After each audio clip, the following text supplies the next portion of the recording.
Welcome to the latest episode of the Motorvait Supplier Showcase. I'm Neil Smith, CEO of Motorvait Automotive Consultancy, and in this series, I'm sitting down with the innovators behind the UK's most exciting automotive businesses, whether they're game-changing startups, industry disruptors, or established legends.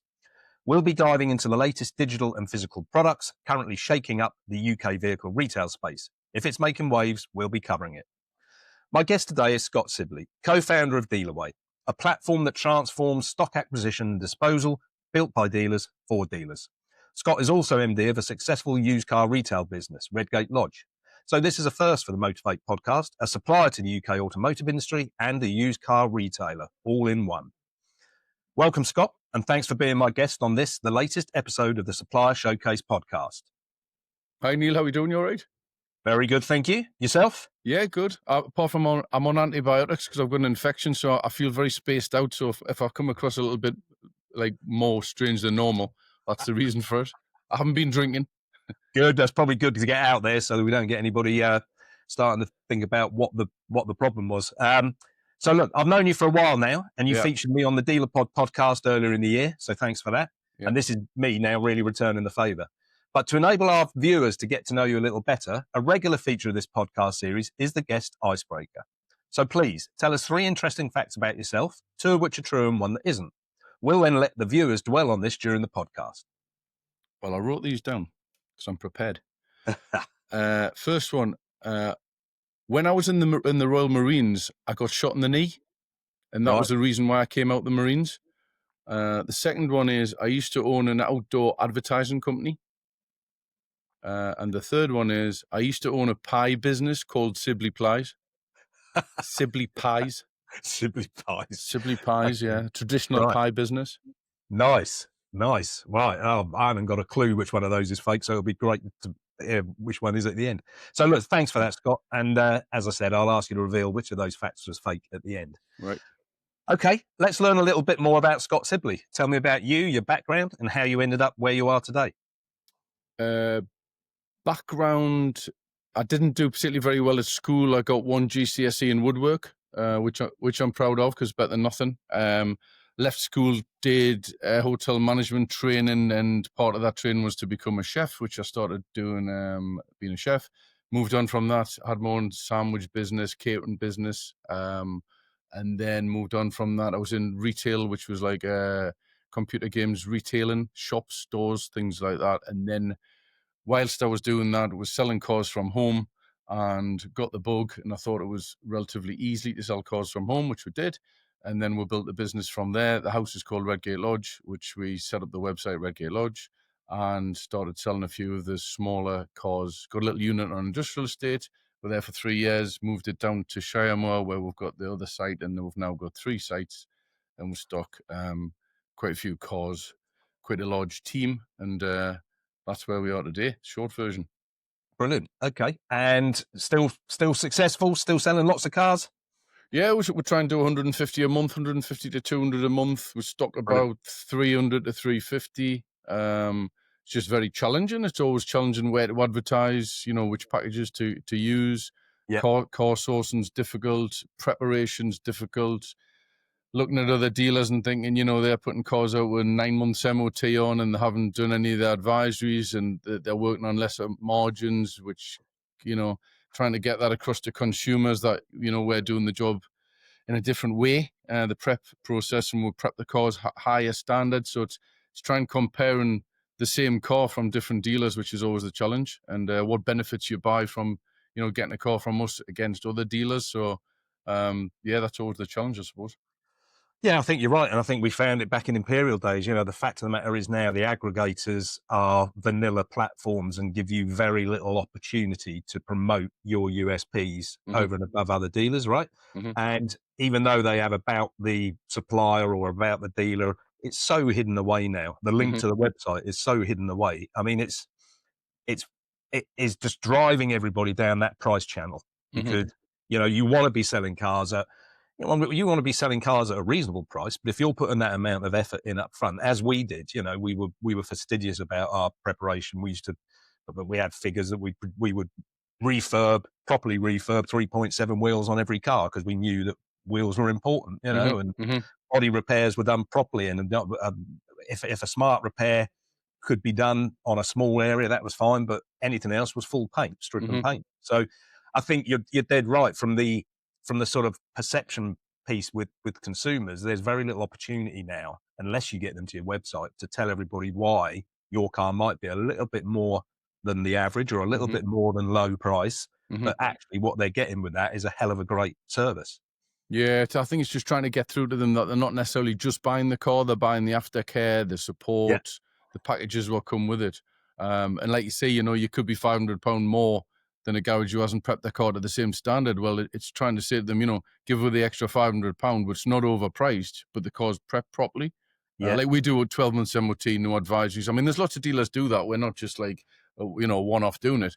And there's thousands of dealers prep their cars to high standards, but there's obviously thousands who aren't. And some of the big disruptors, they're the ones who yeah. obviously, don't prep them to the same standard, which again, when you're trying to be, on price and things like that, it can make it a bit challenging. Yeah, definitely, definitely. So look, you touched there on the sourcing issue as well at the moment, and some of the challenges there. So I suppose it's a good time to talk about Dealerway, and as you're the co-founder of Dealerway, just tell Mhm. us a little bit more about the history and current mission of that business. The history was I was struggling to dispose of my part exchanges because if we sent a car to auction, it would go in the part X direct lineup, which us car dealers would always think there was something wrong with those cars. Yeah, 9 times out of 10, there usually is. And so that they never would achieve the money. And then we had a couple of like dealers who would call, would come round and buy the part exchanges, but there would always be like some story that they had one on eBay and it never sold and so on. It was just like a bit hard work. And then some of the lads they'd say, "Oh, we'll come and buy all your cars," and they would never turn up. And you'd have cars lying there and say, "Are you coming for this car?" And it was just hard work. So I set up a Facebook group called Part X Gold, which I started just putting all my part exchanges on. And I used a template, which was very simple, kept the template very, straightforward.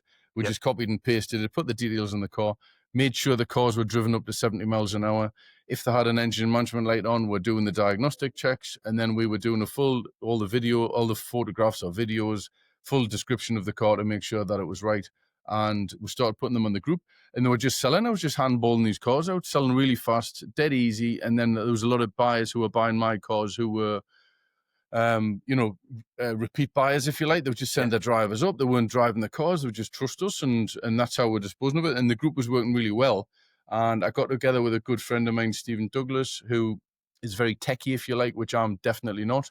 And we used to stand in BCA, and he would show me different things on his phone of things he'd built in different, CRMs and all these kind of things, which I was like, wow. And it always took me head. And I messaged him and I said, "Look, I've got an idea for a business. Do you want to come down? We'll have a chat." So he came down. I gave him like the Dragon's Den pitch and yeah. said, "Look, I think this is an opportunity where the motor trade hasn't really got anything like this to this standard." So we got together and set up Dealerway, which was obviously the app. So that's the background of it. Okay. And when was that launched? So we launched the app, went live in September last year, Okay. and we started the business probably about 18 months before that. So we had various meetings with web developers and Yeah, try to cost it out and try and look at all the different functions, what we needed to do to make it different to anything out there, and just try and offer the motor trade a solution to some of the problems. yeah. Great. Okay. And how's that progressing now? Where are you at with that?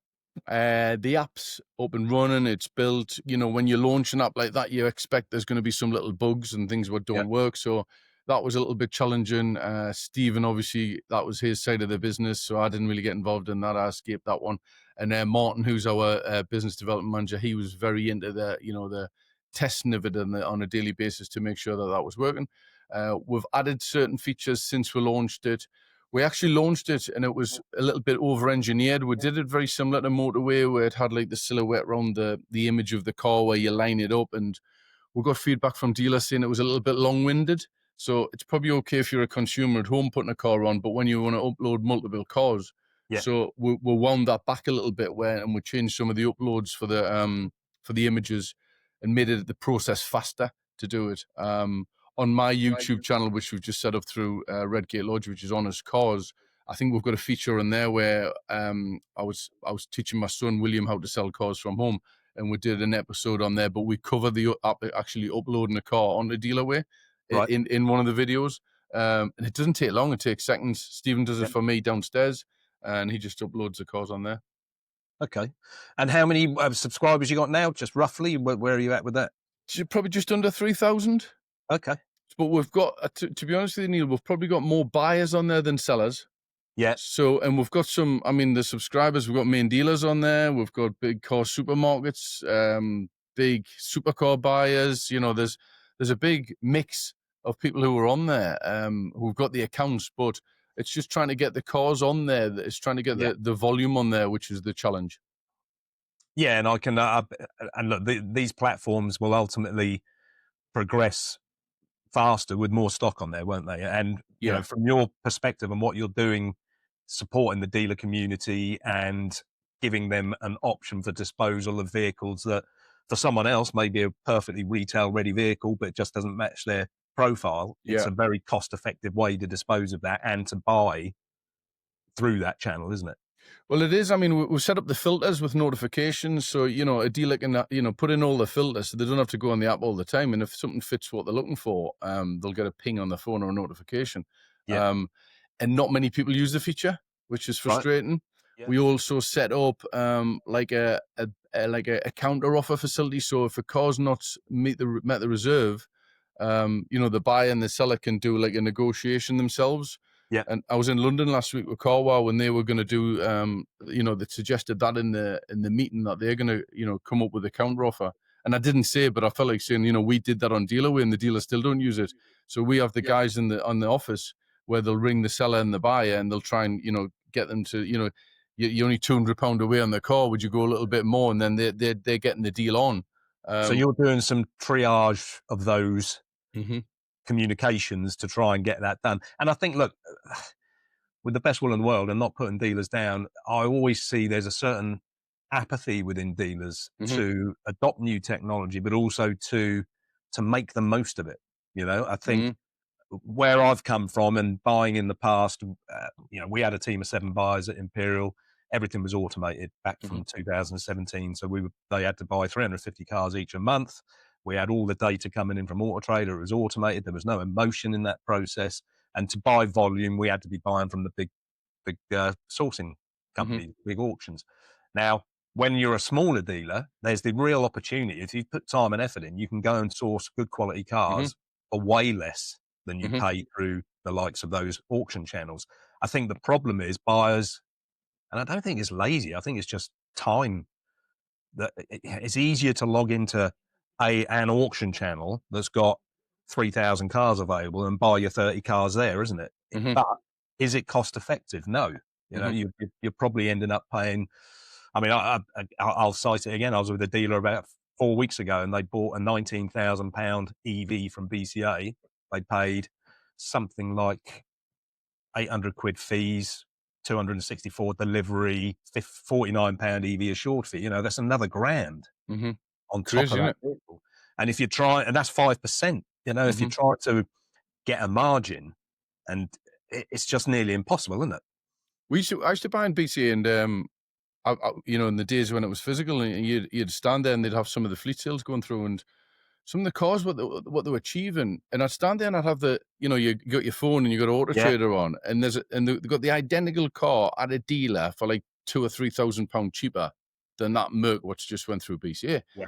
And I think to myself, you know, if I employed that buyer who's just bought that car in BCA, he hasn't done his homework properly. Yeah. Because where's he going to go with it? Why doesn't he ring the garage and go and buy one retail from the garage, you know, with a warranty and everything on it, and instead of having all these fees? So I can never get my head around that one. And, you know, and sometimes, you know, even Motorway CarWow, and I mean, we bid strong money for cars, and you talk about, you know, the price flags and, you know, good, great, fair and things like that. And some cars with the right spec and the right color, you know, you might list them as fair or maybe even slightly above.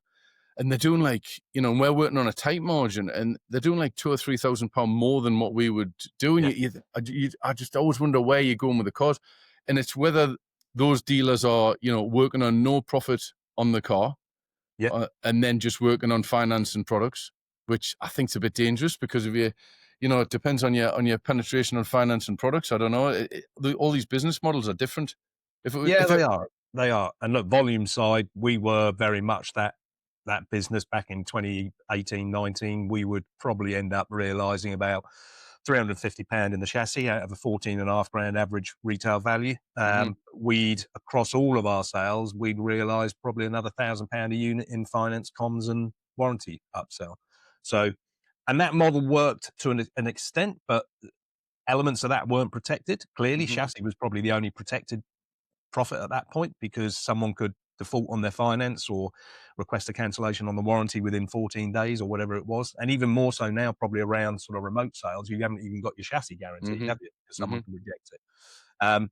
So I suppose for me, this is probably why today talking about Dealerway and what that can offer is useful, because we've got to have more channels for vehicles, but it is going to mean that for sourcing vehicles, but it is going to mean that buyers are going to have to probably spend more time accessing those channels. As you said, though, with the alert system, why would you not use an alert system as a buyer? So as soon as a car comes in that matches your profile, age, mileage, derivative, model, it will ping up on the phone and they can have a look at that and think, yeah, I'm into that. I'll put a bid on. It's not time consuming, is it? No. And I think, like you touched on, Neil, I think those car dealers, the industry, it could be creatures of habit. And I think it is a little bit lazy at times. And there could be some dealers who've registered for Dealerway, had a car with the thing, what we're going to do with that? It's going to go at the auction. It's not going to sell. This trader doesn't want it. That trader doesn't want it. And it's not a particularly good car what anybody's going to fight over. They put it on Dealerway and it doesn't sell on Dealerway because it was never going to sell anyway. And then they think, oh, that Dealerway is a waste of time. We'll not bother with that again. Yeah, I suppose, I think dealers are very fickle, aren't they? It's probably like going to a restaurant for the first time and having a bad meal. You're never going to go back, are you? That's the thing, yeah. Yeah, that's the thing. And it's difficult because, I talk to dealers about digital products all the time, and I know there are some great products out there that can enhance their business, but a lot of them don't, they're time poor, the dealers that we're talking about, these dealers that are 50 car sites, 60 car sites, 100 car sites, usually being driven and run by the owner driver of the business. It's trying to make it as simple as possible for someone to engage with the platform. And as I say, the alert side of it, but there's a lot of time and effort that goes into sort of taking those dealers through the process to then start to see the value, isn't there? That's the hard part. Yeah, it's trying to.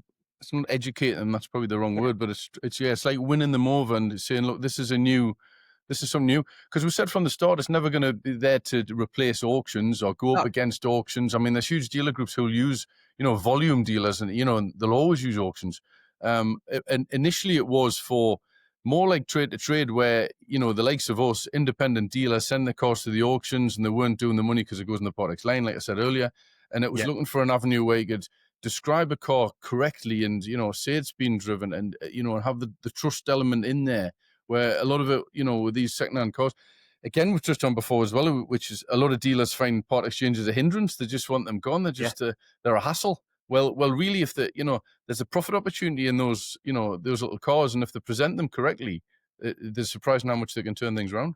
Well, there's and again, I'll give you another instance. I was at a dealer a few weeks ago, and in the sales office with the sales manager, salesman comes in, right, I've got this customer on this F-Pace, they've got a Mini Cooper and they've got another vehicle to trade in. Yeah, not interested in the Mini Cooper, tell them to take that away. It's like, no, hold on. There's a deal to be done here. You may not want that Mini Cooper, but there's someone out there who does. So why push that dealer back, that customer back into the market, potentially lose them, see it end up on Motorway, see it end up on Carwow because you haven't helped solve their problem, and I think, but again, that comes down to the model of those dealers, I suppose. They want to sell cars. They don't want to get involved in those the potential trade deals because they feel they're not value to them. But actually, if it makes a deal happen and you can still get £200 to £300 out of the trade on the part exchange, what's the problem?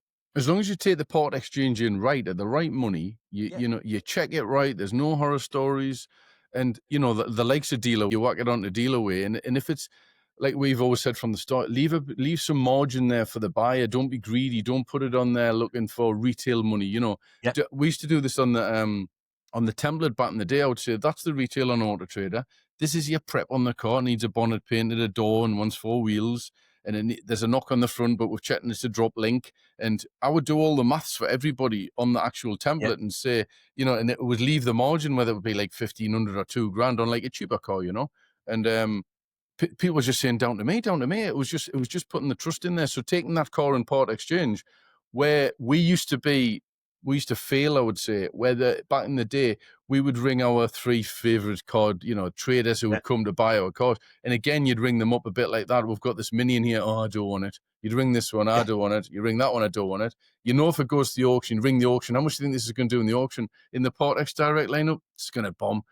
So you would struggle, but then obviously having Dealerway, it's changed our view on it, because then it's opened it up and we thought, well, look, we can take this in now, we can put it on Dealerway and it'll sell straight away. So even if you don't make any profit on it, or sometimes you might make a little loss on it, it still gets the deal on in the first place, and the customer leaves happy. Yeah, and that would otherwise be a lost opportunity, wouldn't it? And you've spent money marketing to get that customer onto your site, into you physically. Do you want to be turning that customer that's cost you 45 quid in cost per lead away without doing the utmost to solve their problem and get a deal done? Exactly. Yeah, definitely. So look, any exciting projects, partnerships or innovations we can look forward to now and into the future from Dealerway? You got stuff you're working on? We've got stuff I'm working on. We've just taken like a business partner into the business, who's very well known in the motor trade, which I couldn't mention. It's a secret at the moment. Okay. So I can't mention him, but he's involved. And we've also had some meetings with some finance companies regarding used car, like finance repossessions, which is happening, which is going to get planned. We've spoken to some lenders when they have cars on, like stock funding, where it's come to a certain days where you can the dealer can press a button, via dealer kit, click dealer and dragging and so on, uploads the car straight onto Dealerway. That's happening. And we're doing a thing, I can't give it away at the moment, but because we do reviews, and I keep saying to the dealers on our Facebook group on the Dealerway, to the lads in the trade, you need to get your reviews up, because the dealers who have the high reviews are going to benefit in the long run for one of the features which we've got coming out, because we've got the review system on the app, which is for obviously trust, transparency, where the buyer gets reviewed and the seller gets reviewed. So if a car's on there and somebody's got like 55-star reviews, and then there's the guy got 2, but you don't really know anything about him, this guy, with all the reviews, 5 stars, you feel comfortable, comfortable buying a car from them. So the review system from the start was very important. Good. Okay, great to hear. So look, Scott, we're nearing the end of the podcast. So in conclusion, Dealerway allows any dealer to connect and trade with trusted car dealers across the UK. And if you visit the website today, www.dealerway.co.uk, you can sign up for your free Dealerway account. I've really enjoyed our chat today, Scott, and thank you for taking the time to take us through the services that Dealerway offers. Before I let you go, we need to clear up the icebreaker question for our viewers. So, which of the 3 interesting facts was in fact false? Could you not guess? Yeah, I think I did from your history. Which one did you go with? I would go with the fact that you were shot in the knee when you were a Marine. That's a good one, that one. No, it's not. Actually, I've had a knee operation, and I always tell people that story. It's just like a gag, but I was never in the Marines. I never had Sibley pies either. You went for 2, eh? No. Yeah, I never had that, but it was I had an outdoor advertising company. We used to have like a big media truck which used to light up, and little bikes, so it would pedal down the paths with the A-frames on and all that kind of stuff. Oh, brilliant. Okay. Yeah, it didn't work in the Northeast. It's not a big enough place, but I think it works well down London and places like that. That was your first step into marketing, was it? Probably, yeah. Well, look, thanks again, Scott, for your time today. For more information about Dealerway, visit the website www.dealerway.co.uk or message Scott directly on LinkedIn. Thank you for watching, and a quick reminder that here at Motorvait, we offer 1-hour remote one-to-one dealer discovery sessions for free. To learn more about these sessions and why you should book one, visit our website www.motorvait.co.uk. Bye for now. Thank you.